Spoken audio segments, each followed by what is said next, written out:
জয়গুরু। পরমদয়াল শিশি ঠাকুরের শ্রীচরণে জানাই ভূমিষ্ঠ প্রণাম। আপনাদের প্রতি প্রত্যেককে জানাই রানন্দিত জয়গুরু। আজ ইষ্ট প্রসঙ্গে আমরা আলোচনা করব নাম ধ্যানে কিভাবে শক্তি বাড়ানো যায়। নাম ধ্যানের সময় বিভিন্ন রকমের চিন্তা মনে এসে ভিড় করলে আমাদের কি করণীয়, এই প্রসঙ্গে বিভিন্ন কথাবার্তা আমরা আলোচনা করব। নাম ধ্যান সম্পর্কিত বিষয় আমরা আলোচনা করব। তো নাম ধ্যানের শক্তি আমরা সবাই শুনেছি বাড়ানো যায়, কিন্তু আপনি নিজে নাম করার মাধ্যমে কিভাবে নিজের শক্তিটাকে বাড়াবেন? শ্রী শ্রী ঠাকুর কথা প্রসঙ্গে বললেন, আমাদের মাথাটা হলো চিত্রগুপ্তের খাতা, অনন্ত জীবনের ইতিহাস লেখা আছে ওর পাতায় পাতায়। নাম ধ্যানের সাহায্যে মস্তিষ্কের কোষগুলি যদি উপযুক্তভাবে জাগ্রত করে তোলা যায়, পূর্ব জীবনের অনেক কিছু স্মৃতি, স্বপ্ন বা জাগ্রত অবস্থায় ধরা দিতে পারে, যা আমরা চোখে দেখি না, কানে শুনি না, ইন্দ্রিয় দিয়ে বোধ করি না। তা যে নেই তা নয়, আমাদের ইন্দ্রিয়গুলির শক্তি সীমাবদ্ধ, তাই তার উপরে যা তা আমাদের কাছে না থাকা হয়ে গেছে। কিন্তু ইন্দ্রিয় এবং মস্তিষ্কের শক্তি অনুশীলনের সাহায্যে অফুরন্তভাবে বাড়ানো যায়, তখন আমাদের অনুভবের রাজ্যও ততখানি বিস্তার লাভ করে। তখন একটা মানুষের বাহ্যে প্রস্রাব দেখেই হয়তো চরিত্র ও চেহারা বলে দিতে পারবে। এরপর নাম ধ্যানে কীভাবে নিরুদ্ধ গ্রন্থির নিরসন ও সমাধান হয়। আমাদের নিরুদ্ধ গ্রন্থিগুলির নিরসন ও সমাধানের উপায় কী? শ্রী শ্রী ঠাকুর বলছেন, উপায় ওই ইষ্টস্বার্থ প্রতিষ্ঠার আকুতি। নাম ধ্যানে ওগুলি জেগে উঠতে থাকে এবং তার নিয়ন্ত্রণ সামঞ্জস্য সমাধানের পথ আবিষ্কৃত হয়। ইষ্ট আর ইষ্ট স্বার্থে মনের আনাগোনা এমনি করে ধ্যানে আসে চিত্ত সংযোজনা। মস্তিষ্ক কোষগুলি নামের তরঙ্গে যতই আন্দোলিত ও আলোড়িত হতে থাকে, ততই ওগুলির ভিতর অনুস্যূত নানা ছাপ আত্মপ্রকাশ করতে থাকে। অনেক বিভৎস চিন্তা, কল্পনা ও প্রবৃত্তি হাজির হতে থাকে। অনেকে ওইসব দেখে আঁতকে ওঠে, ভাবে আমার বুঝি অধোগতি হচ্ছে। আবার কেউ কেউ মন একাগ্র ও সংযত হচ্ছে না, মনের চঞ্চলতা ও মলিনতা বেড়ে যাচ্ছে ইত্যাদি ভেবে নাম করা ছেড়ে দেয়। তা কিন্তু সঠিক নয়। নামে সুপ্ত গুপ্ত যা তা যে আত্মপ্রকাশ করে সেইটাই লাভ। তখন বোঝা যায় নামের ক্রিয়া হচ্ছে, কিন্তু ধ্যান সমন্বিত নাম চাই।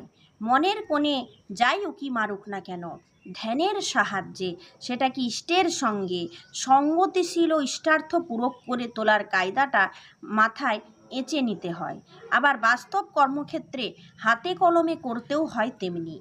এমনতর করে চলার মধ্য দিয়ে ওগুলির সমাধান ও নিরসন হয়, নচেত ধামাচাপা দেওয়া অবস্থায় থাকে। কখন যে কোন প্রবৃত্তি বেঘরে ফেলে দেয় তার ঠিক নেই। আমাদের প্রত্যেককেই কিন্তু ভালোভাবে নাম ধ্যান করতে হবে। নাম ধ্যান করবার জন্য আমাদের ভোরের সময়টাকে বেছে নিতে হবে। নাম ধ্যান করবার জন্য আমাদের একটা নিরিবিলি জায়গাকে বেছে নিতে হবে।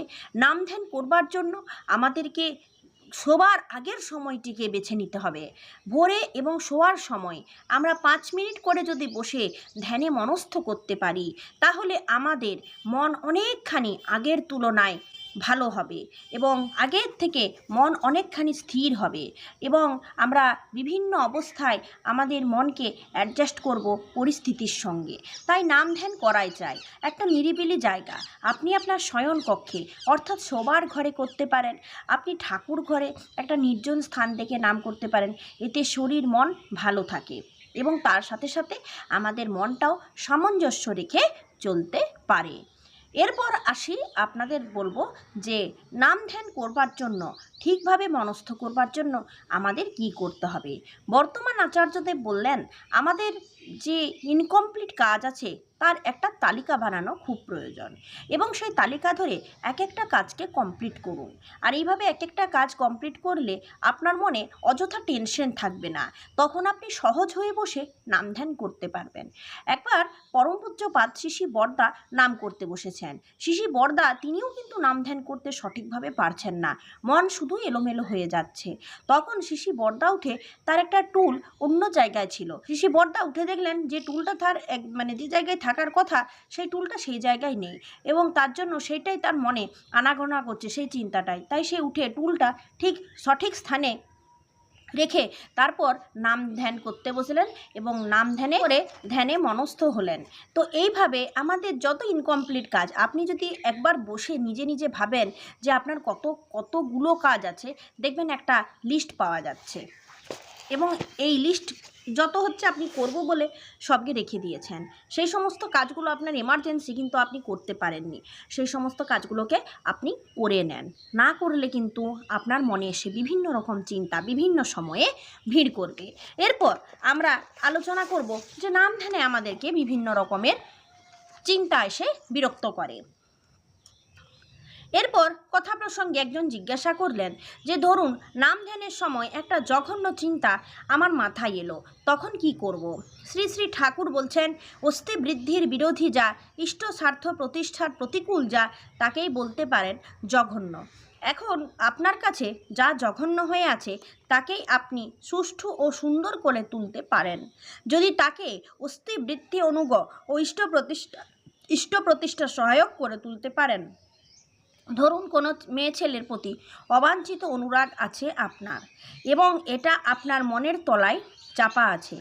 নাম ধ্যানের সময় সেই চিন্তাটা ভেসে উঠল, তখন ওই চিন্তায় অস্থির হয়ে আপনি ওটাকে যতই তাড়াতে চেষ্টা করেছেন ততই যেন ওটা আপনাকে পেয়ে বসেছে।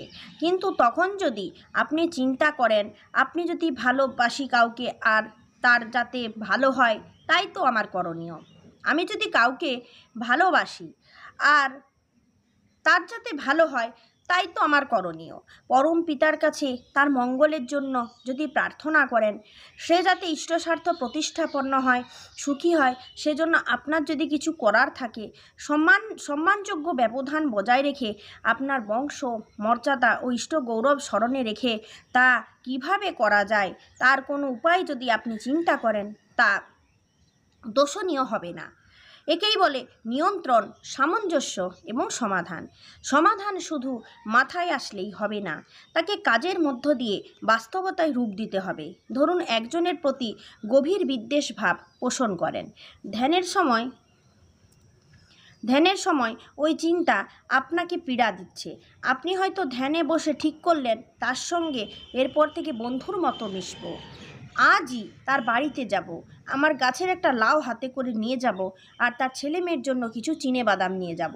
কিন্তু কিছুক্ষণ কার্যক্ষেত্রের ভিতর নিরোধ প্রবৃত্তির দরুন তা আপনি করলেন না। তা মনে মনে হয়তো ভাবলেন, আমার অন্তরে বিদ্বেষ না থাকলেই হলো, বাইরে এসব করার কি দরকার। মানে নাম ধ্যানের সময় চিন্তাটা এলো কিন্তু বাস্তবে করলেন না, আর মনে মনে ভাবলেন এসব আর করে কি হবে, মনে কোনো কিছু না রাখলেই হলো। কিন্তু জেমস বলছেন যে it is purpose that God looks at and not the intention. পারপাসের ব্যুৎপত্তিগত অর্থ হচ্ছে সেট ফোর্থ, অর্থাৎ কী উদ্দেশ্য নিয়ে কাজের মধ্যে তুমি নিজেকে ন্যস্ত করেছো সেইটি হলো কথা। তোমার অলস ইচ্ছার কোনো দাম নেই। আমাদের মধ্যে কিছু ইচ্ছা আছে যেগুলো অলস, যেগুলোর কোনো দাম নেই। আমাদের সস্তনিব্রততে বলাই আছে যে কোনোভাবে যদি ভালো চিন্তা মাথায় আসে, তা কিন্তু সহজে বাস্তবায়িত করা। আর এই বাস্তবায়িত করার মাধ্যমে আমরা অনেকখানি স্থির হতে পারবো, ভালো হতে পারবো।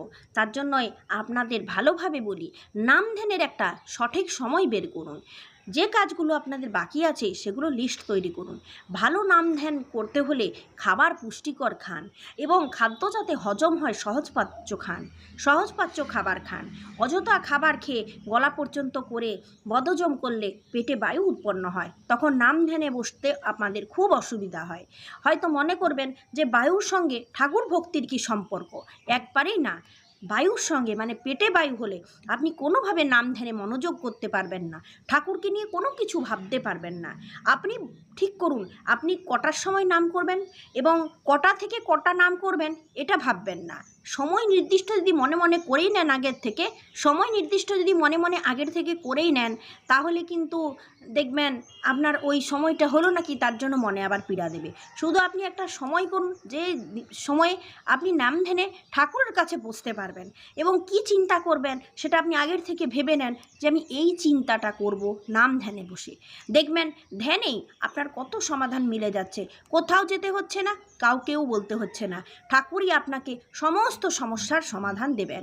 আর নাম ধ্যান যদি ভালোভাবে করার ইচ্ছে আছে, একটু অল্প খাবার, পুষ্টিগত খাবার এবং তার সঙ্গে সহজপাচ্য, যেটা আপনার হজম হয়, পেটে পেটে কোনো রকম অসুবিধা সৃষ্টি না করে সেই রকম খাবার খান। এইভাবে নাম ধ্যান করুন, নাম ধ্যানে এইভাবে শক্তি বাড়ান। আজ এই পর্যন্ত। জয় গুরু।